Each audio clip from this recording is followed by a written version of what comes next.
Hey everybody, it's Old School Nerd. Welcome in. On Friday, June the 6th, Catatonia released their brand new album. It is an intense, incredible storytelling album. No song sounds alike. You can get lost in some of these musical storytelling, as well as the lyrical content is just incredible. I had the opportunity to speak to NICO, the new but not new guitarist for Catatonia, and his incredible story of how he got into the band, how the ramp up to festival season is just crazy, how excited they are, how great they get along together on the road. It's just an exciting time for this band. We talk about all those things. We have a great chat. We have a lot of laughs. Hope you enjoyed this conversation with NICO, and please check out the new album. It's available now. I'll have all of Catatonia's information in the description below. Please check them out. And with that, let's have our conversation with, well, NICO and I.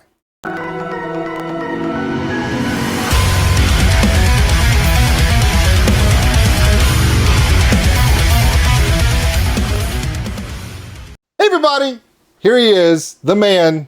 Actually, you're the new guy. Yeah. It's NICO, and I'm really excited. Okay, so you're from Finland, right? I was born in Finland, but we moved quickly. So, yeah, I would say that's because I don't speak no Finnish, I'm afraid to say, which pisses me off. Shout out to my mom. We moved to Finland. We moved to Finland really when I was really young. So I would say that I am Swedish, really, but with Finnish roots. So, yeah. Well, so what you're saying is just say it. You're the best of both worlds. Just say it. You have the best. Yeah, we're just you know. Yeah. And I have the grumpiness of the Finns and the non-ability to drink alcohol of the Swedes. So yeah, but still doing it, you know. So okay, yeah, it's the best of both worlds. Okay, here's my favorite part. You're the new guy, right? Yeah.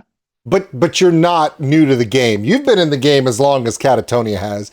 You've been an amazing bass player, an amazing guitarist. You've even done vocals. You've done everything except age. What the hell is going on with the Swedes, the Finns, and you guys looking like you're in your 30s? And we know that just like me, your age starts with a 5 and it's 2 digits. You know, what's the secret to looking that good? Thank you, first of all.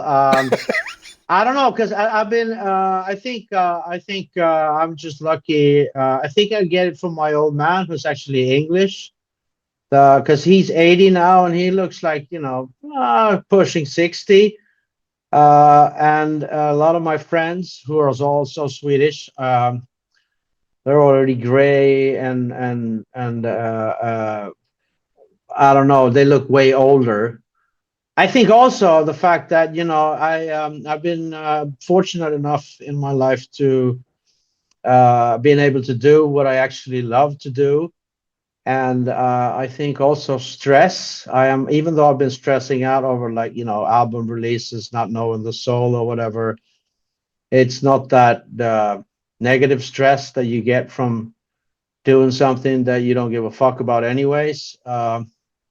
And then also, I gotta say, you know, I love good food. Not only I think healthy, even if you drink and smoke or whatever you do, if you eat well and sleep well, that's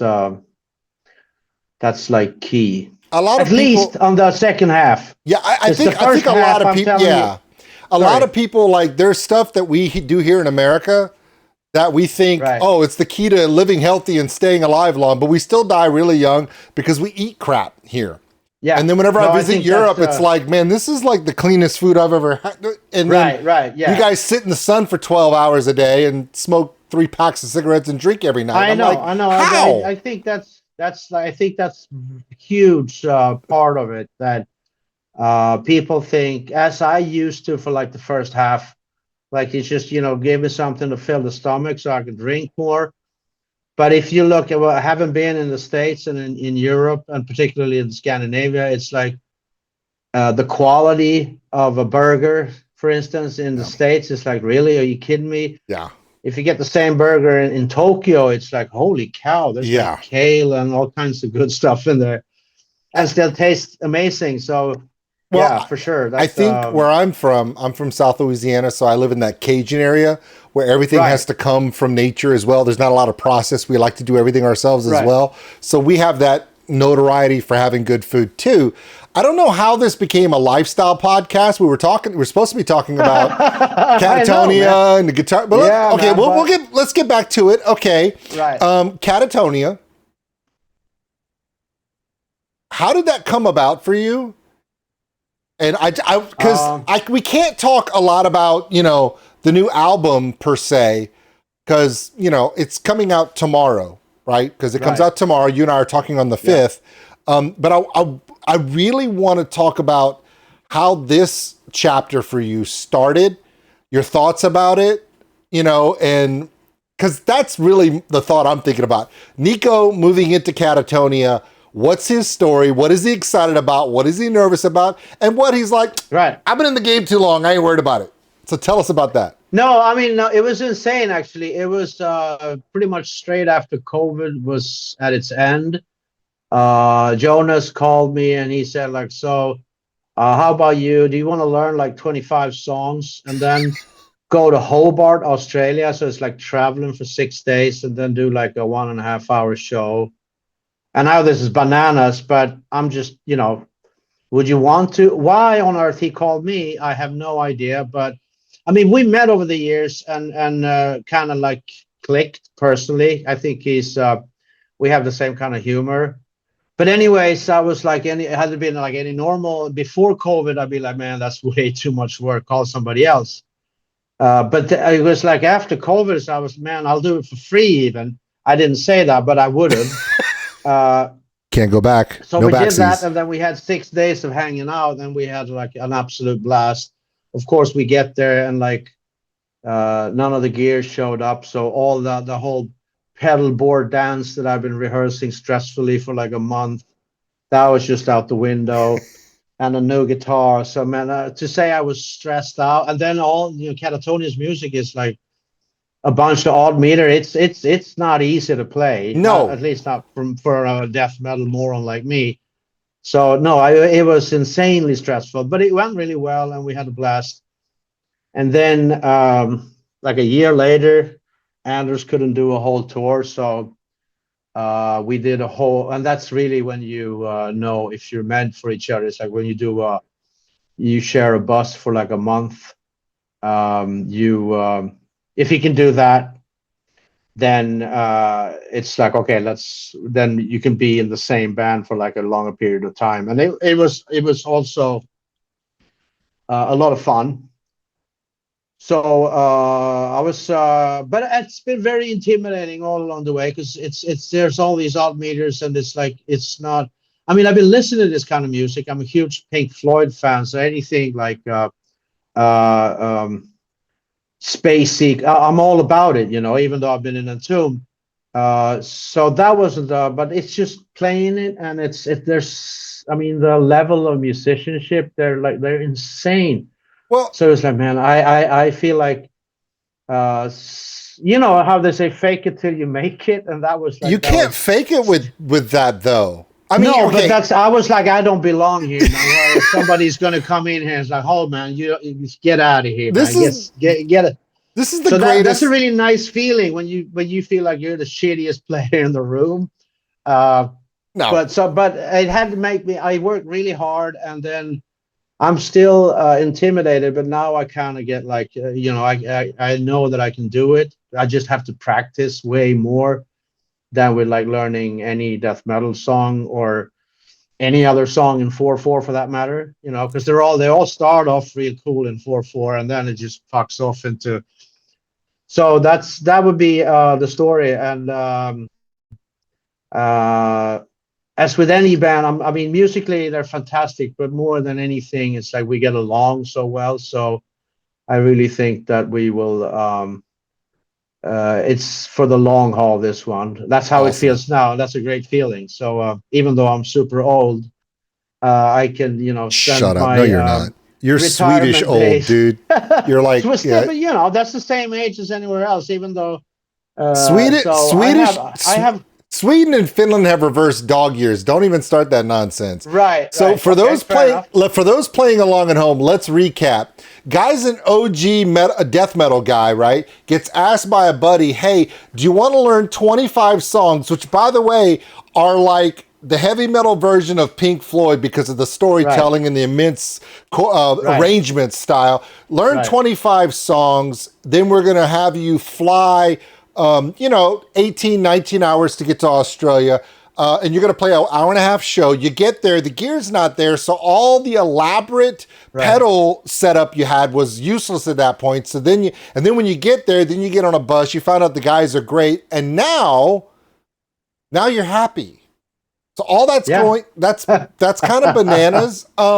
It's insane. You jumped But I'm not complaining. I'm loving it, man. You jumped into my second question. I was going to ask you the differences from you being a death metal OG, because you've been in the game a long time, both in bass and guitar, to go to something like Catatonia, which has its progressive rock, its metal roots. It's done so much as well. It's evolved to where now you don't even say genre.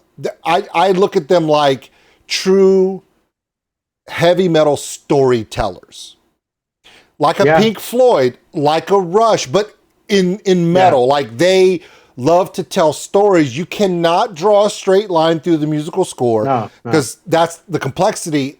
For you, being an OG guy, I mean, you're not some little kid off the street. You've been in the game. What is your favorite part about playing their style of music, and what is, not saying it's your least favorite, but what is the part that like makes you go, like you said, I don't belong here? That's an interesting. I have to say the favorite part is that there's not, as you said, the rules are not set. I can, as I think with this album, it's kind of like taking a left turn, but it's still very, very easily. You can immediately tell that it's Catatonia, and then if you go back, it's like it's been. If you go back 20 years, it's like almost a completely different band. So you can. I know that we're allowed to take off, and that's really nice as a musician, and to like know that we don't have to do the exact same kind of pizza over and over, and people are going to be pissed off if we put some shrimp on there, that's really like. Did you say shrimp?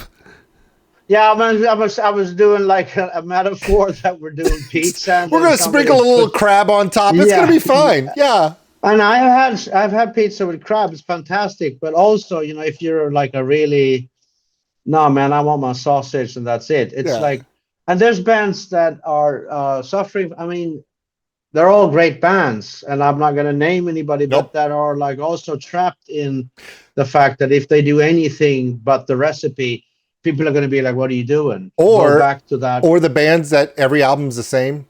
It's the same. Like when the first chord, first line, first verse, first chorus, you're like, I know who that is. It's the same thing every time.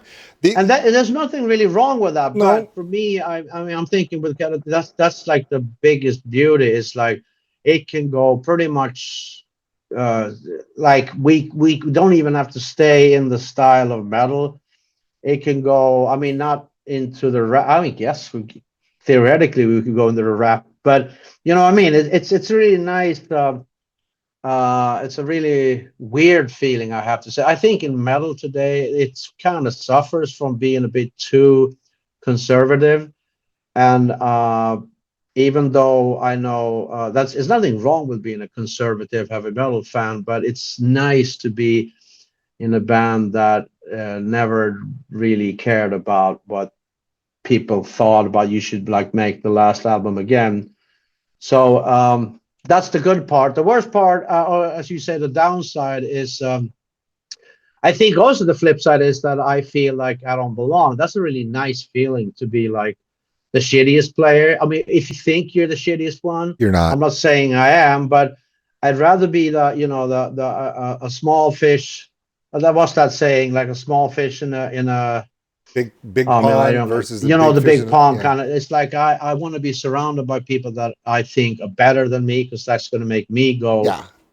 sound way better. If you know, if I was like the top dog, then Less I wouldn't pressure. feel, You wouldn't yeah, feel like it less was all on pressure. you. But Yeah. I learned, you Okay. know, that's the thing. The pressure is, I've realized that not too much, but if there's no pressure and it's like I can do this in my sleep, then I get bored immediately and I don't want to do it. So it's going to take me quite some time before I get bored with this, and that's a really nice feeling. To like every gig, you're like, holy shit, man, this is going to be hard, and so that makes you prepare really well.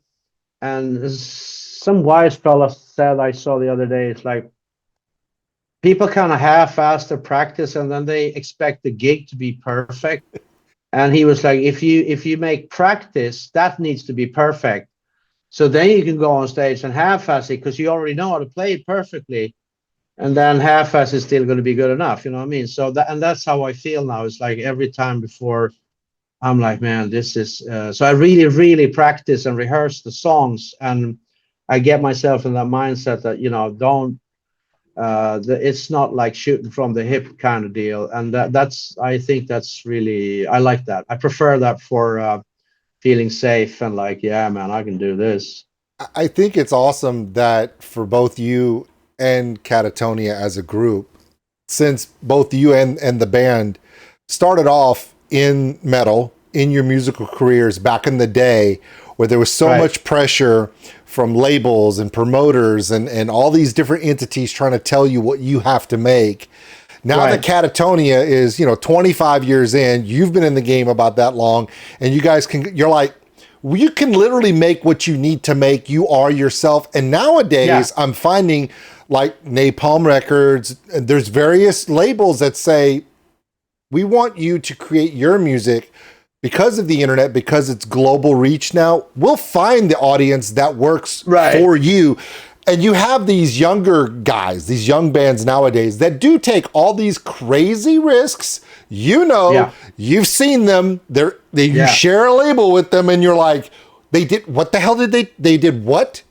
Why is that? And you're like, okay, if they can get away with that, Yeah. we can make whatever we want. And because there's no because Catatonia and your career are all in the same kind of time span. You're all kind of that's like you said, same age. You have the same style, same humor. You guys can Right. just kind of flow with it. It's easier. There's not as much pressure. You can look amongst Right. yourselves and like, we've been through the grind already. Yeah. We can just make our music. And I think the album, like when I first heard Lilac, that Lilac song, I lost my Right. mind. I was like, what's going on? And I look at the Right. album, the deer is on Awesome. fire. Why is the deer Right. on Right. Right. fire? And you couldn't get away with that back in the day. You I couldn't be know. that creative because unless you were Pink Floyd or Right. Right. Right. Rush, Right. Right. they were Yeah. like, no, we need you to make stuff we can play on the Yeah. Yeah. radio Yeah.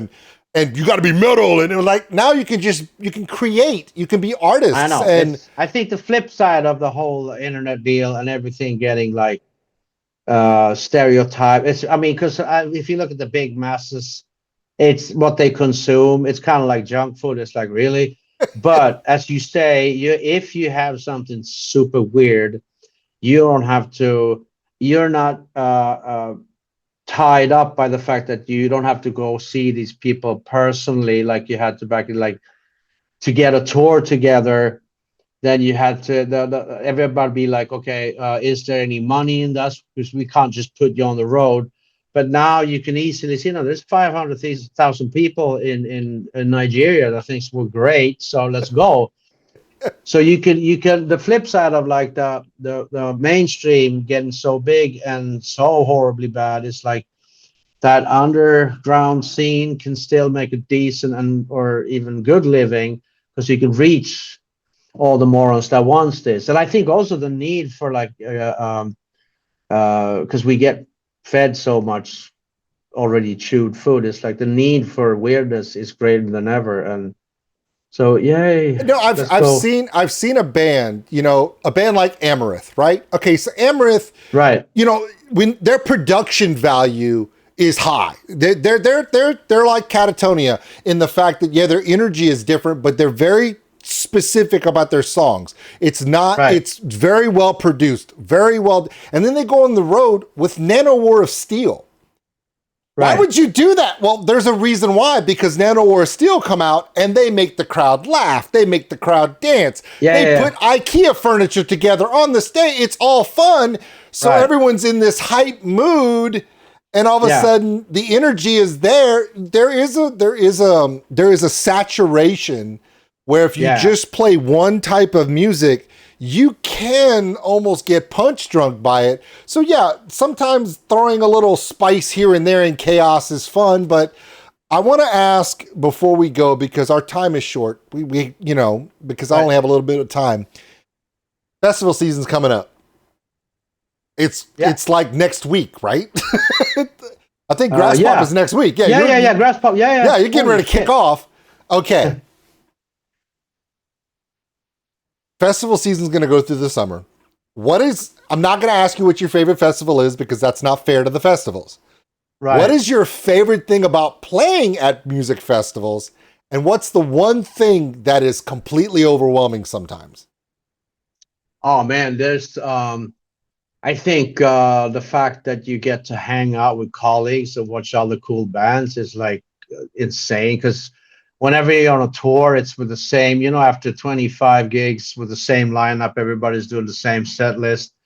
It's, it's like going to, I don't know, a factory, not really, but kind of compared to festivals, because there's all these activities around your actual set.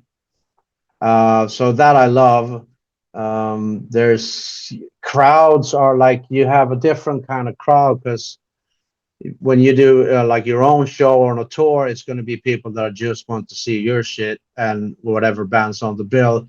But here you could be playing in front of people that just happen to have a hot dog in front of the stage, and see how they go, like, oh, what's this, So next thing you know, we have people following. Yeah, and then they're into it. Yeah. And so it's like, so that's like a more of a there's more to gain, and there's like more and I think also the general spirit of festival attenders is like there's like a bigger party. Let's just fucking go. If you play like in a small town on a Wednesday, it's, people are going to go to work the next day, and you really have to work for it. And sometimes it goes well, but chances that it just becomes not hot but just warm are greater. But on a festival, it's like, okay, and you're up against the competition. It's like, okay, so we got these before us, and then we got these guys, and they go off. The crowd goes nuts. You're like, crap. Yeah. So so whatever happens, is like we have to really give it our best here. So, and I love that. It's like a very healthy competition, and there's only winners, and then you get to like hang out with your friends or newfound friends or idols or whatever backstage. So. No, I love it. It's and it's in the summer. Can't beat it. I could go on, but if you ask me this question by the end of festival season, I probably go like, man, because the flying in and everything, and they're like not getting no sleep, and that is I know by the end of it, I'm going to be like, man, just put me in the tour bus where it's like steady schedule, and we can just do our thing, and with proper sound checks, and because there's a lot of technical. Yeah, because when you go to festival, you do a backline check, and that's it. You don't get. That's it. They want to, and that's stressful as shit. And sometimes you have like horrible monitor, and it's like, well, just deal with it, But there's like 5 times as many people as a normal gig, and it's just you just smile and pretend that you're having the time. That can sometimes be like. But that's also like preparation. If you prepare and you have like good people with you, I'm trying not to because I usually stress out about the technical aspects of it, like chord breaking or whatever, more than the actual performance, and that gets worse on festivals. But I'm trying to it's if the chord is broken, then we'll just get a new one, Yeah. And that's not my job. I just play the fucking song. That's all you need to do it. but it's hard, you know. So it's but I mean, 80% of it is way better than festivals. I'm having much more fun. Well, I'm excited for you. I'm happy for you. When I Thank you. found out that I was going to get a chance to speak to you, I took the time to go listen to the stuff that you've been working on for the last few years, both pre-COVID and the style. And then as I'm listening to the new Catatonia album, I'm like, I have to ask him how he feels fitting into this unique storytelling style. And I'm glad you were able to tell. It's fun.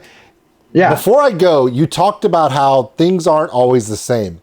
Would you say that what you create on the album, the live versions and what you do for festival, you guys can get together and be like, hey, on this part, let's do this. Do you guys kind of get together and be like, well, let's do something, because do things change as you go?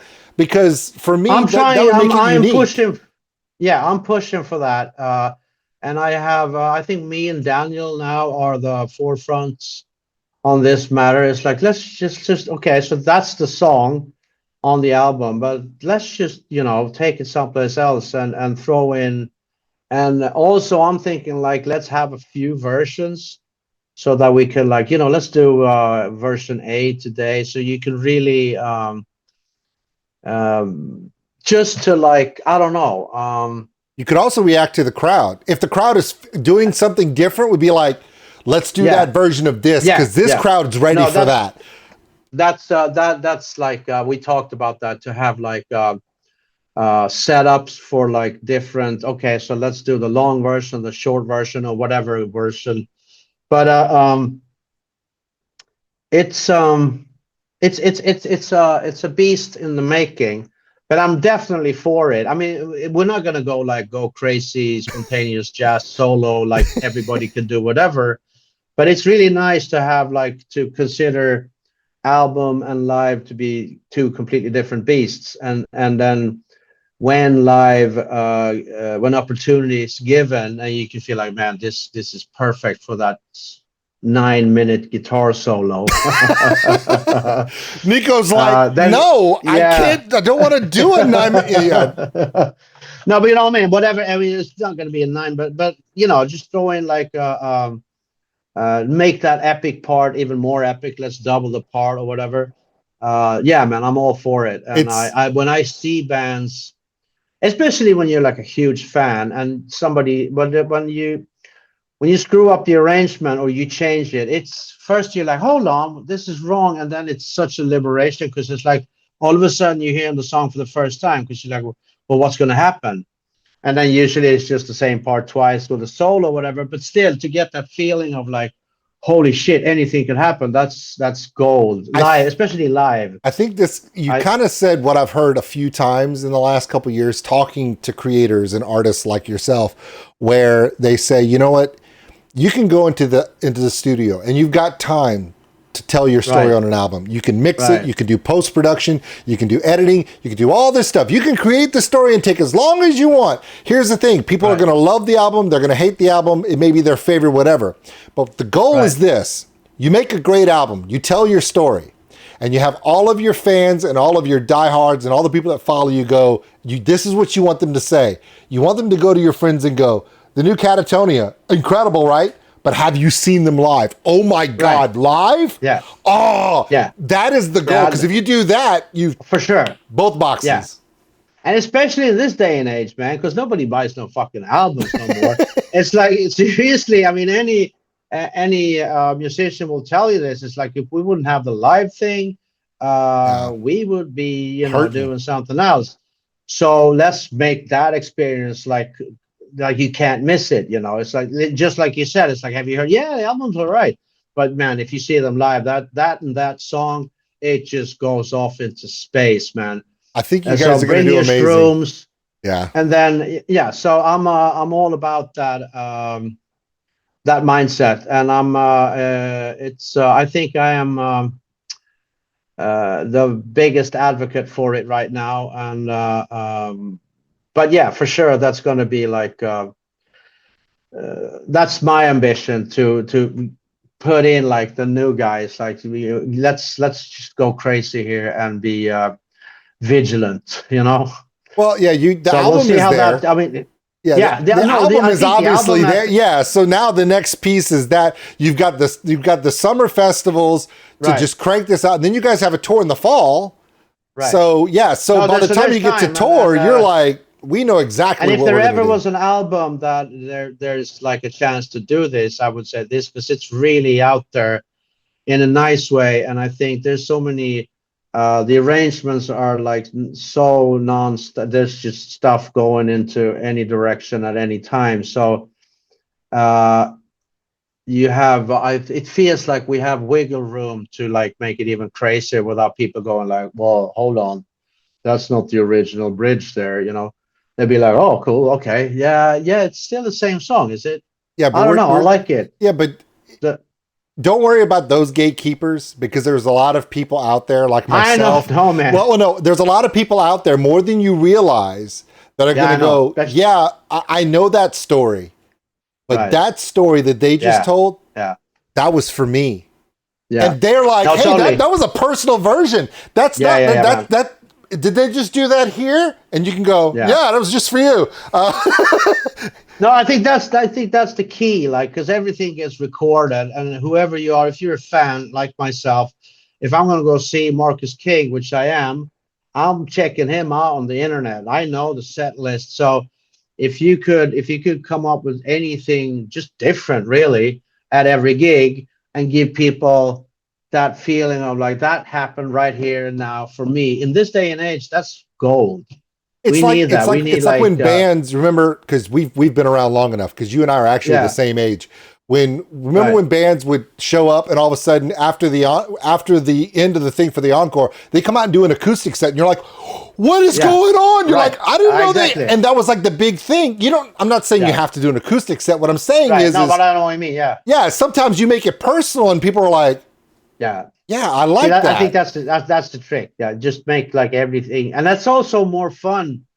That yeah, I think the idea of doing this just the once, and the better it goes, you're like, holy shit, let's do that again. So, you know what? Let's not. Let's just keep that as a really good idea in Massachusetts. And now in Tokyo, we do just so you completely, you always strive to like change it up.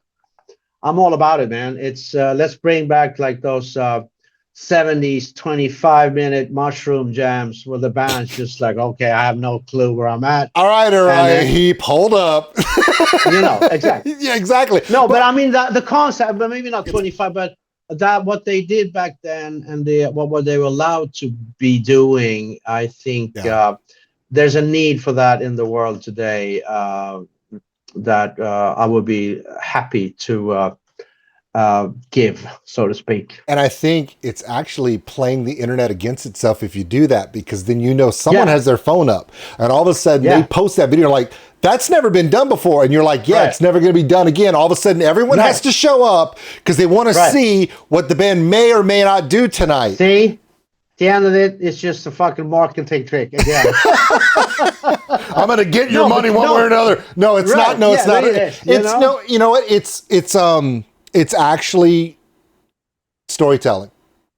Yeah, no, because you're telling totally, a different story to different people, and the story is not the same every time because it's coming from the heart, not from some book you read. And I think that is the beauty of it. So I appreciate it. I think it's going to be awesome. For sure. I'm excited. Right on. Thanks, man. Well, I know you've got stuff going on tonight, and then you're wrapping up. I know you've got to get packed. You've got to pack your hair care products because obviously you use them, and and then the start of the festival season for you guys is next week. Is there anything you want to tell the Catatonia faithful out there that have been with the band forever and they're like, what is NICO doing? Is there anything you want to tell them before you go? Is there anything you want to tell fans of your previous works? Well, what can I say? It's like I know the deal of being like an old school heavy metal idiot myself. It's like when you have your favorite band and then one of the original members quits. So I'm like very humbly just give it a chance. I know the feeling.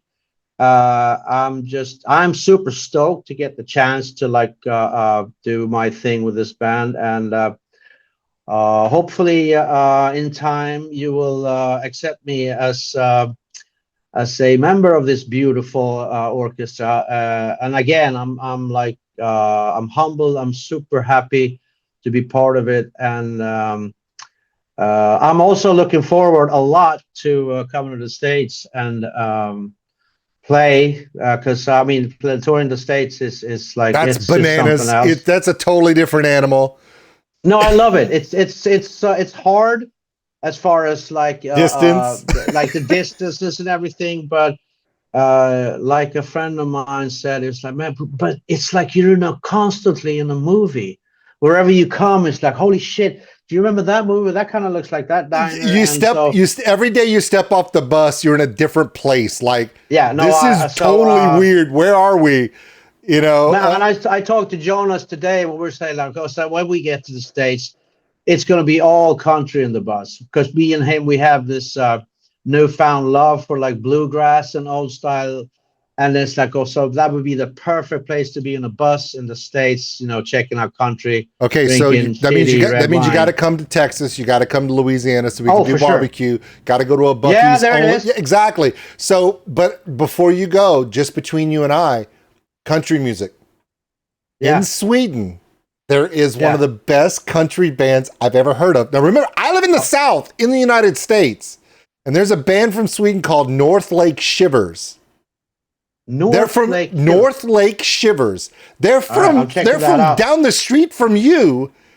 One of the best never heard of it. Country. I know. And my friends from Sweden were like, you're from South United States. I'm like, yeah, by the way, they don't talk like that. And they were like, yeah, you love country music. I'm like, no, but I'm from where it is. And they're like, have you heard of this band? And when I saw their video, I was like, there's no freaking way these guys are from Sweden. And when I looked closer, I was like, oh my God, those guys are from Sweden. And it was straight up, they could literally plop right down in the middle of Austin, Texas, and nobody would know. Oh, I was shocked. Yeah. I was blown away by it. Yeah, I don't know what the hell.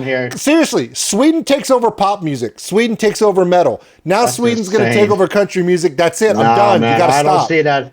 I got to go check this out, because I don't believe you. But I mean, that would be nice. I don't mind us taking over the whole fucking thing. Okay, so Catatonia is going to do a country album, everybody. You heard it here first. Right. They're going to do a country set during Midsummer Festival. They're going to twang it out. And Nico's going to learn how to play the banjo. It's going to be awesome.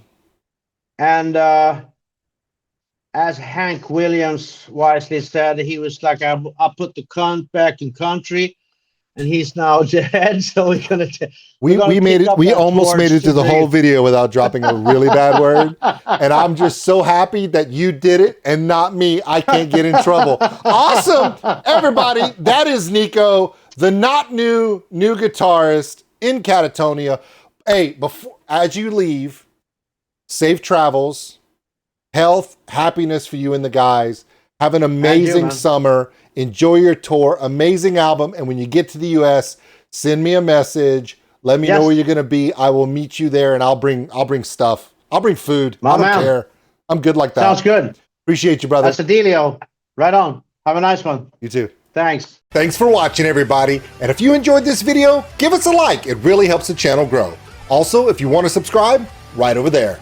A big thank you to all my Patreons out there for everything you do. And if you want more content like this, check them out above.